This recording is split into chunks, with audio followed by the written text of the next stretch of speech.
Today, on a cool winter morning, we're on the north coast of England, standing at one of the most important marine wildlife sites in Europe, Blakeney Point.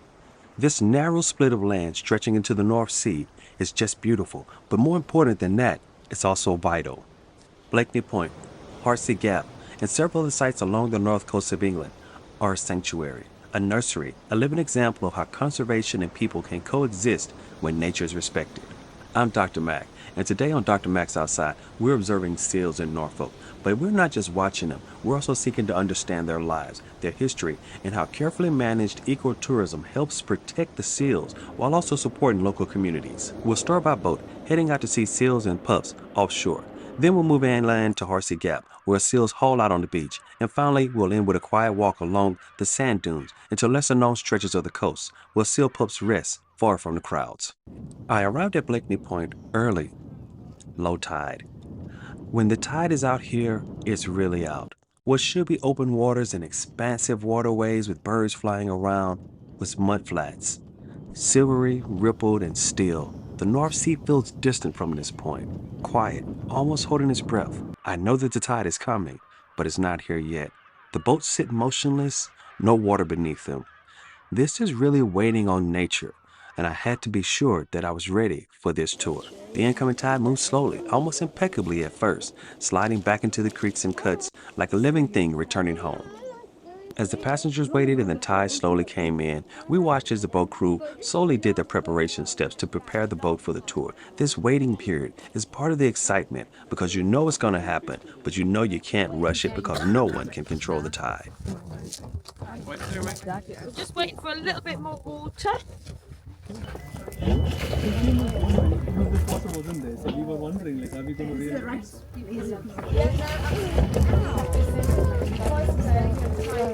And we can use it for about 5 hours.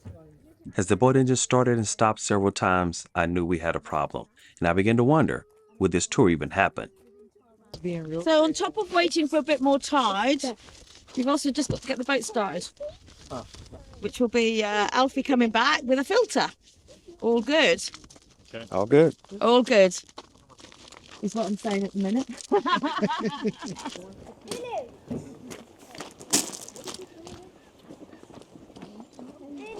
After a few minutes of tense waiting and wondering if I would have to reschedule, the boat was finally fixed, and we could load up and head out to see the seals.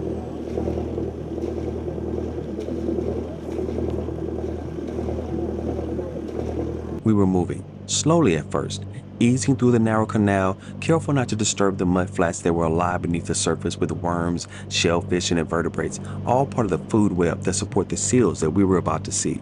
The delayed start felt appropriate because the day was not about rushing, it was about wildlife and nature and experiencing it in its most natural and raw form, at least as close as you could get.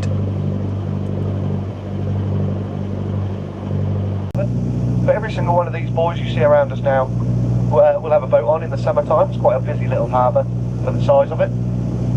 But this place becomes so tidal because the bit of land you're looking at now on the right hand side, everything you see to the right is all Blakeney Point. It stretches down behind us for about 2 miles, stretches back down to the mainland in the village of Clay, or Clay, is the original starting point of Blakeney Point. And then stretches ahead of us for another 2.5 miles or so. They say it's roughly around 5 miles long now, the whole of Blakeney Point. But it's been grown through a process called longshore drift. Don't know if anyone's ever heard of it, I'm sure you have, learned about it in geography. But longshore drift is a full process. All it is, the erosion of the shoreline to the right of us, the cliffs falling into the sea, getting washed along the back side of the point and deposited right at the very tip of Blakeney Point. Hence why they also call it a spit. But it's been doing that for hundreds of years now. Around the 16th century, the end of the point was directly opposite us now, right where that kind of small sand dune is up to our right now. You've got a nice little, another grey seal pup just on the edge here. Do keep your eyes in the water, guys. There's quite a few sort of dotted around in the marsh. Plenty of winter wildfowl come in for our winter time. What's that there? Got a couple of widgeon, teal, pintail. They'll all be dotting along the marsh, picking up any little bits of food they can. But yeah, the majority of what you'll see will be young grey seal pups, only about 4 or 5 weeks old these ones. Just sort of learning how to swim, figuring out life really. And then all of a sudden they'll start to disappear. Another couple of weeks time, they'll all be gone. but we usually keep a couple handfuls of grey seals. The older bull seals, they'll sort of hang about for a little while longer. Blakeney Point has hosted seals for centuries, but modern records show a remarkable recovery story. Once hunted for oil and fur, seals declined dramatically through the 18th and 19th centuries, but protection has changed everything. Today, gray seals and common seals thrive along the coast. This year alone, 3,704 seal pups were born to the colony, a powerful marker for conservation. During my time at Blakeney Point, most of the seals were not on the beach, but actually were in the water, and they were bobbing up and down as periscopes almost, coming up out of the water, looking around, and then going back underwater again. Common seal behavior: curious, cautious, and intelligent. Seals are incredibly adapted mammals. They can hold their breath underwater for 20 minutes, and the mothers recognize their pups not by sight, but by their sound. After an hour and a half of observing seals along the coast and in the water bobbing up and down, we had our best experience because one of the seals came right next to the boat.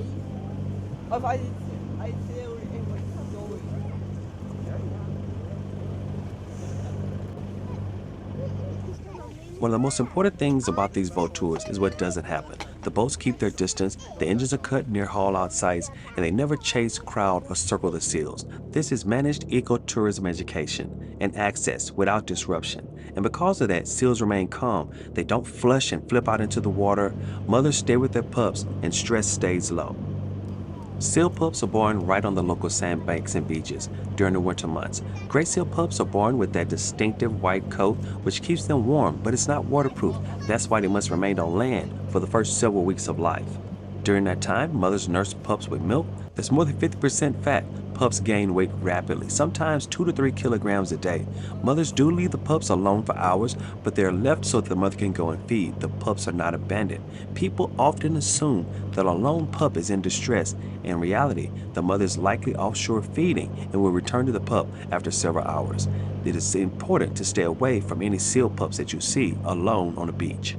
Approaching and interacting with a seal pup can cause its mother to abandon it for real. Distance, in this case, saves lives. This is another reason that the boat tours at Blakeney Point are a wonderful offshoot of the larger conservation efforts, as the boat tours maintain the proper distance from the seal pups. As the boat slowly returns to its starting point, it became clear to me that this experience is about more than wildlife viewing. The boat at this moment represents an entire local ecosystem of vendors and owners and operators. Most of the seal tour operators are family-run businesses.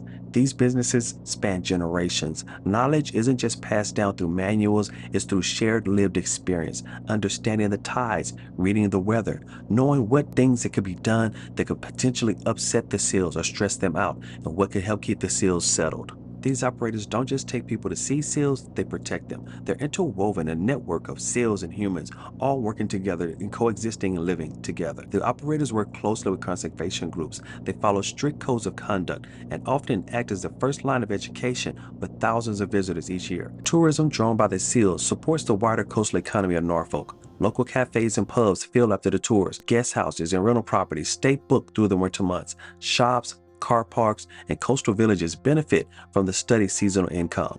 Now we leave the water behind and head to the beach, where the seals and people meet more closely and where the role of education becomes even more important and you can understand even more clearly the role of conservation. Next, we're off to Horsey Gap.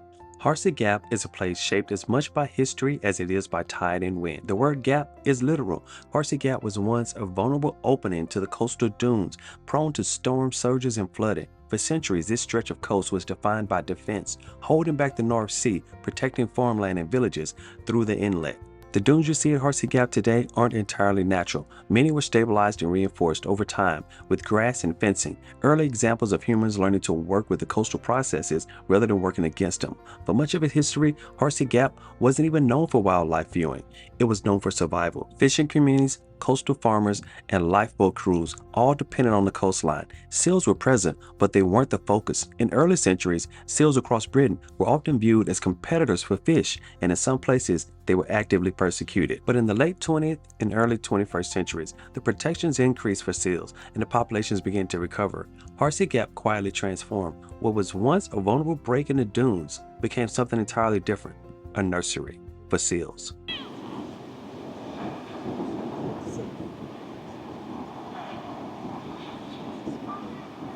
Gray seals began returning in increasing numbers, drawn by the wide, gentle sloping beaches, ideal for pupping. With their return came a new challenge: how to protect the wildlife and allow people to witness it. The answer wasn't exclusion, but it was management. Viewing areas were established. Seasonal fencing created spaces for mothers to pup, while wardens were introduced to educate, guide, and intervene when necessary. This wasn't about keeping people out. It was about teaching people how to interact with the seals responsibly. Today, Horsey Gap is internationally recognized as one of the best places in the UK to observe gray seals during pupping season without compromising their welfare. I had a really close encounter with one seal pup that had climbed up the sand dunes. It was being directly protected by a warden, but you could see this pup up close. Local volunteers and conservation staff are at Horsey Gap every day during the pupping season. Their job is to protect the seals, educate, and to ensure the safety of all involved. Standing above the beach at Horsey Gap, it's impossible to focus on just one seal because what you see below is a community, not just a collection of individuals. It's a cross-section of the largest seal colony along the North Sea coast in Norfolk. Seeing one seal is impressive, but seeing a colony of seals or a large cross-section of that colony tells you several things of great importance. First, that the habitat is suitable, that disturbance is low, food resources are significant, and the conservation measures are working. Before leaving Horsey Gap, I noticed a sign, simple, unassuming, and quite easy to walk past, and it read, 3,704 seal pups born this season. That number stopped me because it represents thousands of individual lives, each one dependent on space, quiet, and restraint. It represents decades of protection, patient management, and countless small decisions made by the people to choose conservation over convenience. And now we walk away from the crowds, away from the signs, and into the dunes. This is where Norfolk feels ancient. Here, tucked away in the sand, I find another seal pup. No fence, no crowds, just space and respect for the distance. Norfolk seals are a success story, but success is fragile. It depends on education, enforcement, patience, and human humility. The over 3,700 pups born this year represent more than numbers. They represent decades of protection, learning, and collective efforts. From Blakeney Point to Horsey Gap, from busy beaches to quiet dunes, the coastline shows what's possible when conservation and community works together. I'm Dr. Mack, and I appreciate you coming outside with me. If you like this type of content, be sure to like and subscribe. Follow along.